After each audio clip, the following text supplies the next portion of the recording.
ಇವತ್ತು ನಿಮ್ಮ ಮುಂದೆ ಒಂದು ಹೊಸ ವಿಷಯನ, ಅಚ್ಚರಿಯಾದಂತಹ ಒಂದು ವಿಷಯನ ನಿಮ್ಮ ಮುಂದೆ ಇಡ್ತೀನಿ. ಬಹುಶಃ ನಿಮಗೆ ಈ ವಿಷಯ ಕೇಳಿದರೆ ಭಯ ಆಗ್ಬೋದು, ಮತ್ತು ಆತಂಕನೂ ಹುಟ್ಟಬಹುದು ನಿಮ್ಮಲ್ಲಿ. ಇರಲಿ, ಅದಕ್ಕೆ ಮೊದಲು ನಾನೊಂದು ವಿಷಯ ಹೇಳ್ತೀನಿ. ನಮ್ಮ ಮನೆ ಪಕ್ಕದಲ್ಲಿ ಖಾಲಿ ಸೈಟ್ಗಳಲ್ಲಿ ಎಲ್ಲೆಲ್ಲಿ ನೋಡಿದರೆ ಅಲ್ಲಿ ಏನೂ ಗೊತ್ತಿಲ್ಲದೆ ಇರೋ ಹಾಗೆ ಮುಗ್ಧವಾಗಿ ಇರುವಂತಹ ಹರಳೆಣ್ಣೆ ಗಿಡಗಳನ್ನು ನಾವು ನೋಡ್ತೀವಿ. ಇದನ್ನು ಇಂಗ್ಲೀಷ್ನಲ್ಲಿ ಕ್ಯಾಸ್ಟರ್ ಅಂತ ಕರೆಯೋದು ನಿಮಗೆಲ್ರಿಗೂ ಗೊತ್ತಿದೆ. ಎಲ್ಲೆಲ್ಲಿ ನೋಡಿದ್ರು ದಕ್ಷಿಣ ಭಾರತದಲ್ಲಿ ತುಂಬ ಸೊಂಪಾಗಿ, ನೀರು ಕೇಳಲ್ಲ, ಗೊಬ್ಬರ ಕೇಳಲ್ಲ, ಏನನ್ನೂ ಕೇಳದೆ ಬೆಳೆಯುವಂಥ ಈ ಒಂದು ಗಿಡ, ನಾವು ಇದನ್ನು ಬೀಜವನ್ನು ಯಾತಿಗೆ ಬಳಸ್ತೀವಿ ಅಂದರೆ, ಹರಳೆಣ್ಣೆ ಅಂದರೆ ಗೊತ್ತು, ತಲೆಗೆ ಎಣ್ಣೆ ಇಟ್ಕೊಳ್ಳೋಕ್ಕೆ. ತುಂಬ ಹಿಂದಿನ ಕಾಲದಲ್ಲಿ ದೀಪ ದೊಂದಿ ಹಚ್ಚೋದಕ್ಕೆ ಕೂಡ ಬಳಸ್ತಾ ಇದ್ರು. ಕೆಲವೊಮ್ಮೆ ಚರ್ಮ ರೋಗಗಳಿಗೆ, ಚರ್ಮವನ್ನು ಮೃದುವಾಗಿ ಇಟ್ಕೊಳ್ಳೋಕ್ಕೆ ಕೂಡ ಈ ಹರಳೆಣ್ಣೆಯನ್ನು ಬಳಸೋದು ಇದೆ. ಆದರೆ ನಿಮಗೆ ಗೊತ್ತಿದೆಯಾ, ಇದೇ ಹರಳೆಣ್ಣೆ ಬೀಜದಿಂದ ಮಾರಣಾಂತಿಕವಾಗಿರುವಂತಹ ಆಯುಧ ಅಂತಂದರೆ ಮಾರಣಾಂತಿಕವಾಗಿರುವಂತಹ ಒಂದು ವಸ್ತುವನ್ನು ತಯಾರು ಮಾಡಬಹುದು ಅಂತ.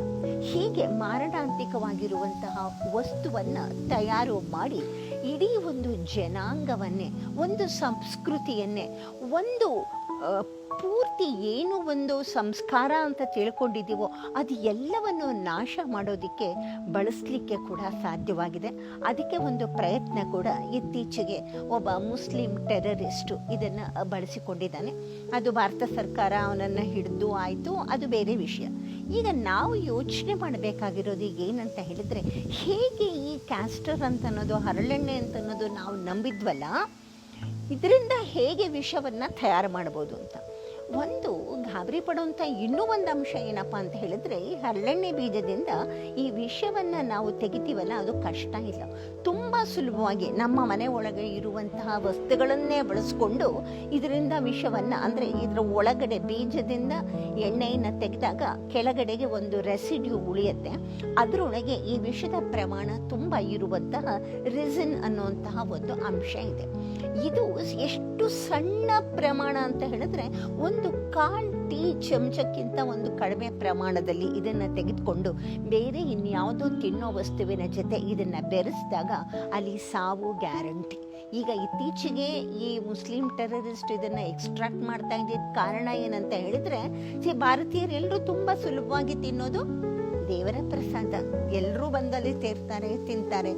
ಅಲ್ಲಿ ನಮ್ಮ ಆಡಳಿತ ವ್ಯವಸ್ಥೆಗಳು ಇಷ್ಟೇ ಕೆಟ್ಟದಾಗಿ ಇರೋದ್ರಿಂದ ಈ ತರಹದ ಅಡಲ್ಟ್ರೇಟೆಡ್ ತುಪ್ಪವನ್ನು, ಅದನ್ನು ತುಪ್ಪದಲ್ಲಿ ಬೆರೆಸಿ ಕೊಡಬೇಕು ಅಂತ ಈ ಮನುಷ್ಯ ಪ್ಲಾನ್ ಮಾಡಿದ್ದ.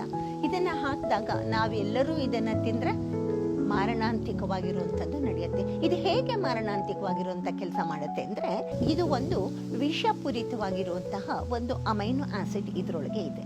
ಈ ಅಮೈನೋ ಆಸಿಡ್, ಈ ವಿಷಪೂರಿತವಾಗಿರುವಂಥ ರೆಸಿನ್ ಅಮೈನೋ ಆಸಿಡನ್ನು ನಾವು ಸ್ವೀಕರಿಸಿದಾಗ ನಮ್ಮ ದೇಹದ ಒಳಗಡೆ ಇದೆಯಲ್ಲ ಜೀವಕೋಶಗಳು, ಅದರೊಳಗೆ ನಮಗೆ ಬೇಕಾಗಿರುವಂತಹ ಪ್ರೋಟೀನನ್ನು ಉತ್ಪತ್ತಿ ಮಾಡೋದಕ್ಕೆ ಇದು ಬಿಡೋದಿಲ್ಲ. ಯಾವಾಗ ನಮ್ಮ ದೇಹಕ್ಕೆ, ನಮ್ಮ ಜೀವಕ್ಕೆ ಬೇಕಾಗಿರುವಂತಹ ಪ್ರೋಟೀನ್ ಉತ್ಪತ್ತಿ ಆಗದೆ ಹೋಗುತ್ತೋ ಆಗ ತತ್ಕ್ಷಣ ಸಾವನ್ನು ನಾವು ನೋಡಬಹುದು.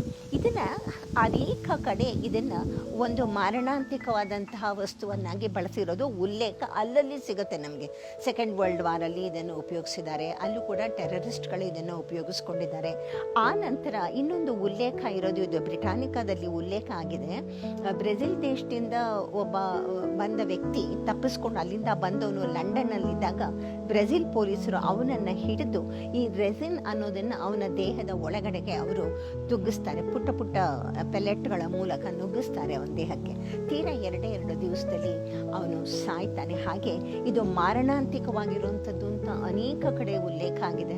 ಈಗ ನಾವು ಮಾಡಬೇಕಾಗಿರೋದು ಏನಂತ ಹೇಳಿದ್ರೆ, ನಮ್ಮ ಪರಿಸರದಲ್ಲಿ ಎಂತಹ ಜನಗಳಿದ್ದಾರೆ, ಅವರು ಎಂತಹ ಸಾಮಾನುಗಳನ್ನು ಮಾರ್ತಾ ಇದ್ದಾರೆ, ನಾವು ಎಲ್ಲಿ ಹೋಗಿ ಸಾಮಾನುಗಳನ್ನ ಕೊಂಡುಕೊಳ್ಬೇಕು ಅಂತ ಅನ್ನೋದ್ರ ಬಗ್ಗೆ ನಾವು ತುಂಬ ಮೈಯೆಲ್ಲ ಕಣ್ಣಾಗಿ ಅಂತ ಕನ್ನಡದಲ್ಲಿ ಒಂದು ಮಾತು ಹೇಳ್ತೀವಲ್ಲ, ಆ ರೀತಿ ಮೈಯೆಲ್ಲ ಕಣ್ಣಾಗಿ ನಾವು ವಸ್ತುಗಳನ್ನು ಕೊಂಡ್ಕೋಬೇಕಾಗತ್ತೆ.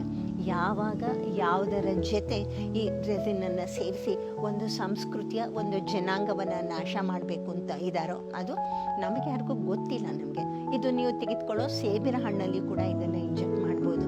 ನೀವು ತಿನ್ನೋ ಬಾಳೆಹಣ್ಣಲ್ಲಿ ಇದನ್ನು ಮಾಡಬಹುದು, ಯಾವುದರೊಳಗೆ ಕೂಡ ಇದನ್ನು ನಾವು ಸೇರಿಸಬಹುದು. ಈ ತರಹದ ದುಷ್ಟ ಶಕ್ತಿಗಳು, ದುಷ್ಟ ಬುದ್ಧಿ ಇದ್ದವರು ಇದರ ಬಗ್ಗೆ ತುಂಬ ಎಚ್ಚರವಾಗಿರಿ. ನೀವು ಯಾವ ಜಾಗದಿಂದ ನೀವು ಆಹಾರವನ್ನು ಕೊಳ್ತಾ ಇದ್ದೀರಾ, ಮಾರಾಟ ಮಾಡ್ತಿರೋನು ಎಂಥವನು, ಅವರ ಸಂಸ್ಕಾರ ಹೇಗಿದೆ ಅಂತನ್ನೋದನ್ನೇ ಯೋಚನೆ ಮಾಡಿ ನೀವು ಮುಂದಕ್ಕೆ ಹೀಗೆ ಸಾಮಾನುಗಳನ್ನ ಕೊಂಡ್ಕೊಳ್ಳಿ. ಈ ರೆಸಿನ್ ಅಂತ ಅನ್ನೋದು ಹರಳೆ ಎಣ್ಣೆ ಅಂತ ಒಂದು ಮುಗ್ಧವಾದ ಬೀಜದಿಂದ ತೆಗೆದಂತಹ ಒಂದು ವಿಷಯ. ನಮಸ್ಕಾರ.